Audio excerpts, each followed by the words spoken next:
Estamos en Orihuela, vamos a debatir sobre participación ciudadana en materias de medio ambiente y realmente es un tema clave. Vivimos un momento en el que la sociedad está demandando participar más en política, hay una repolitización de la sociedad y uno de los ámbitos en los cuales esa repolitización es más necesaria es en el ámbito ambiental, porque hay una tendencia por parte de los que mandan, normalmente del Partido Popular, a evitar la participación, incluso a impedirla, ¿no?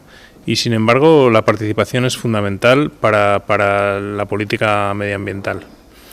Lo vemos cada día, lo vemos en decisiones que se toman sobre residuos, sobre energía, sobre tantas cuestiones, en las cuales se intenta impedir que la gente participe. Se intenta impedir que la gente participe porque se sabe que la participación es más compleja, pero sin embargo el resultado final es mucho más positivo, ¿no? Por eso es importante dar un paso adelante y conseguir que haya participación de la ciudadanía.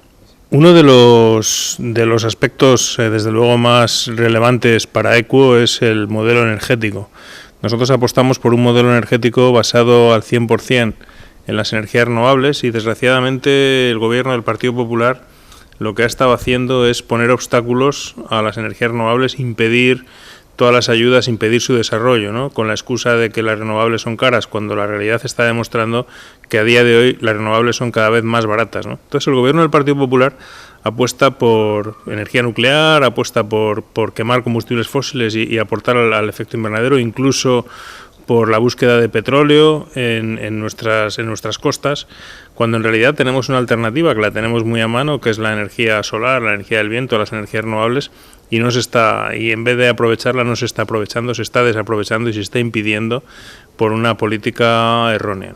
Bueno, desde el comienzo de Equo en el País Valenciano ha estado muy vinculado con Compromís y de hecho recientemente tuvimos la asamblea del Verds Equo, la asamblea en la cual pues Equo y los Verdes nos integramos en una sola fuerza que es la tercera pata de Compromís, ¿no? Con lo cual Equo en el País Valenciano es Compromís.